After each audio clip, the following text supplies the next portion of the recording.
There is a specific kind of tragedy that arrives without warning and without logic, and without any of the conventional explanations that people reach for when they are trying to make sense of how a night went wrong.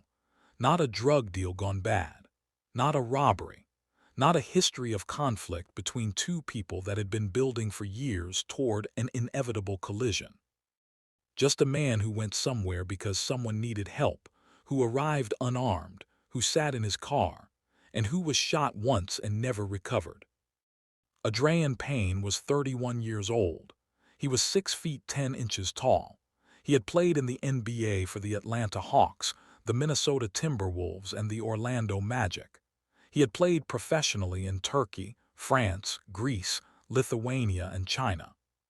He had been the 15th overall pick in the 2014 NBA draft, chosen out of Michigan State University, where his coach, Tom Izzo, would later remember him for two things: the work he had put in to reach the NBA and his friendship with a little girl named Lacey Halsworth. Lacey was 8 years old when she was diagnosed with neuroblastoma, a form of cancer, in 2012. She became close with Payne during her treatment, attending Spartan games, becoming part of the team's identity, and forming a bond with Payne that went beyond anything the public dimensions of a college basketball season can fully account for. When Lacey Halsworth died in April 2014, the outpouring of grief from Michigan State's program was led in significant part by Payne, who had been one of her closest friends among the players. He had carried her onto the court. He had shown up for her in the way that athletes are not always willing to show up for people who need them, with his full self, his full warmth, his full willingness to be present. That is the person who drove to a townhouse complex off Curry Ford Road in Orlando in the early hours of Mother's Day morning in 2022. A person whose defining characteristic, according to everyone who knew him, was that he showed up when people needed him. Welcome to Behind the Evidence. This channel goes beyond the headline to the full picture, the person, the sequence of events, the legal proceedings, and the truth that deserves to be told in full. Subscribe now if you are not already here. This case went from a 2022 shooting to a 2025 life sentence, and every chapter of it demands to be understood. Now let's go back to the beginning. Adreian Payne was born in Dayton, Ohio, in 1991. He grew up on the west side of Dayton, graduated from Jefferson High School in 2010, and arrived at Michigan State that fall on a basketball scholarship. He was raw talent with a frame that coaches recognized immediately as the kind of physical foundation you could build a professional career on, if the work was there. The work was there. He developed steadily over 4 years in East Lansing, became a team leader, and entered the 2014 draft as one of the more intriguing big men in his class. The Atlanta Hawks selected him 15th overall. He was 22 years old. His mother watched from the stands. His coach said he came to Michigan State with a ton of raw talent and put in the work to reach his goal. His NBA career lasted 4 seasons across 3 franchises before he transitioned to playing overseas. He spent the 2021-2022 season with Juventus Utena in Lithuania, which meant he was back in the United States by the spring of 2022, staying in Orlando. He was 31 years old. He had a girlfriend named Tara Walker. His life had moved past the bright public arc of the NBA draft and into the quieter, more complicated terrain of what an athlete's life looks like after the league has moved on. And he was navigating that with what the people around him described as characteristic openness and groundedness. Tara Walker's best friend was a woman named Tatiana Mesa. The two women had been close for 15 years, which meant their friendship predated Payne by a significant margin and constituted one of those deep, foundational relationships that shape both people's lives in ways that extend far beyond what happens on any individual night. Through that friendship, Payne and Lawrence Dority had come to know each other. Dority was Mesa's boyfriend and later her fiancé. The two men existed in overlapping social orbits by virtue of the women who connected them, which meant their relationship was defined less by direct individual friendship, than by the proximity that comes from dating women who are each other's best friends. Lawrence Dority was 29 years old at the time of the shooting. He and Tatiana Mesa had a relationship that had required, by the spring of 2022, outside intervention more than once. Prosecutors would later establish that Payne had previously served as a mediator when Dority and Mesa argued. He had done it before May 9th. He had shown up when things got complicated between them and used his presence, his calm, his relationship with Tara to help de-escalate what was happening. He was, in the language of the people who knew the situation, someone who could be called when things were difficult because he had a track record of making things less difficult. Dority had a prior arrest record that included a domestic battery charge involving Mesa, though he had not been convicted on that charge.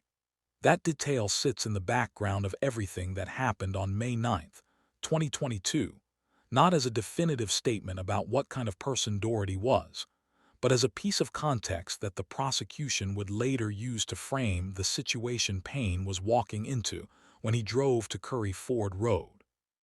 On the evening of May 8, 2022, Mother's Day weekend, Dority was out with family. His father drove him and his 10-year-old son home to the townhouse complex off Curry Ford Road in the early hours of May 9th, arriving at approximately 1:30 in the morning. Dority had been at a Mother's Day celebration. What happened between the time Dority left that celebration and the time he arrived home is relevant because witnesses described his state that evening. Prosecutors at trial noted that witnesses had described Dority as intoxicated and belligerent before the shooting. His judgment, his perception, his capacity to accurately assess what he was seeing and responding to was compromised in ways that the jury would later have to weigh against his claim that everything he did was a rational response to genuine fear. When Dority's father pulled up to the complex, Dority noticed a car parked near his townhouse. His father later described the driver as very tall, possibly 7 feet. Dority got out and walked over to the vehicle. The driver was Adreian Payne. Payne and Tara Walker had come, according to the arrest affidavit, at the request of Mesa. They had been called.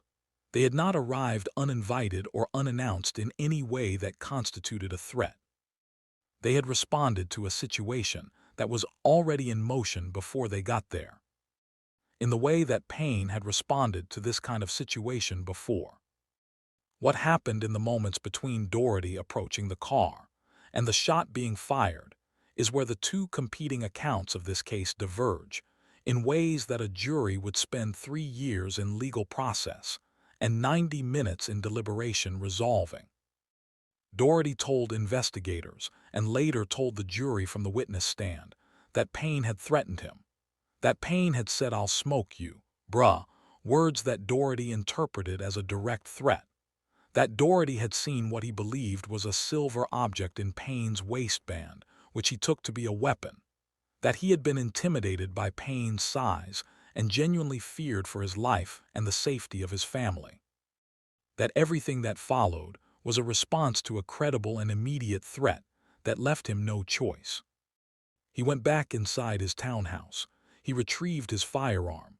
He came back outside, and at approximately 1:30 in the morning he fired a single shot.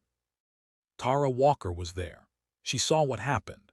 She told investigators what she saw, and during the sentencing hearing 3 years later, she would describe her own actions in those final seconds, saying she had asked Dority not to pull out his gun, that she had begged him not to shoot.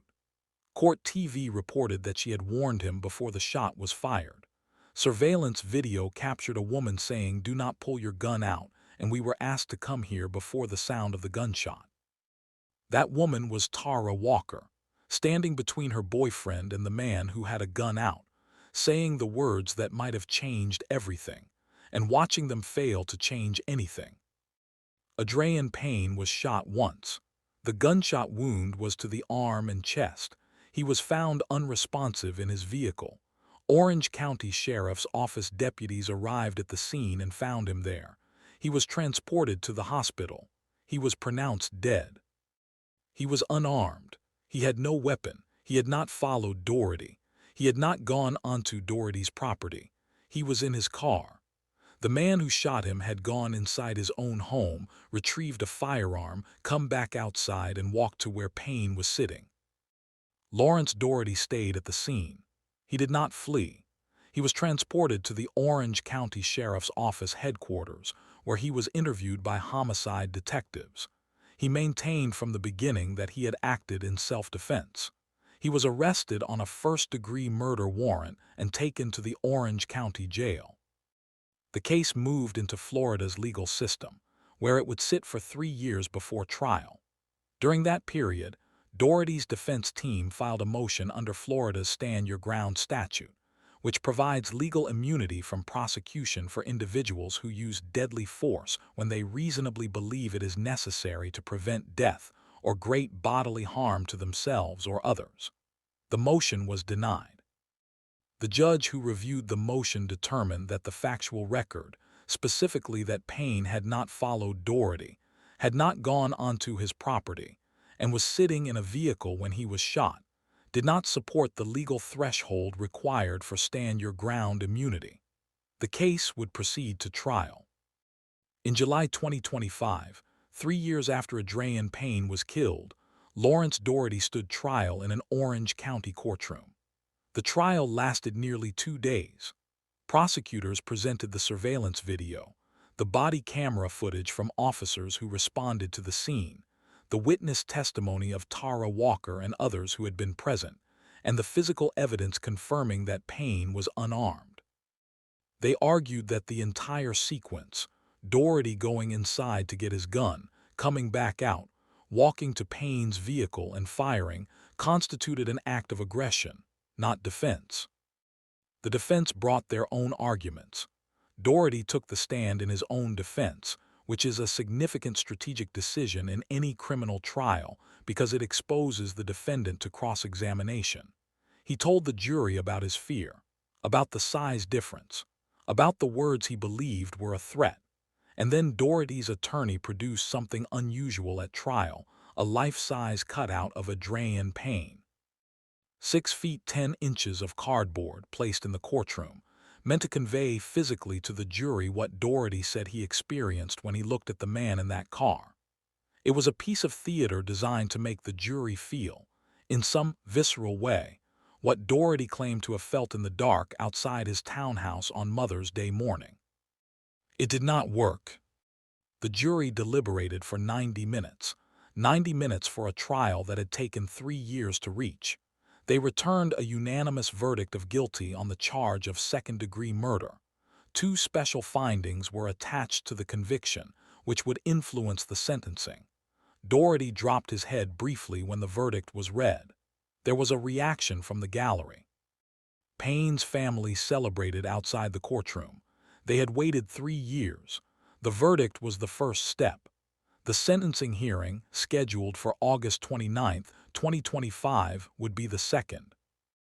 What happened in that courtroom on August 29th is its own chapter in this story, one that carries the full emotional weight of everything that had come before it and that reveals, in the specific speeches and statements and outbursts that marked the proceedings, exactly what kind of loss this case had produced for every family it touched. Dority's supporters filled the courtroom.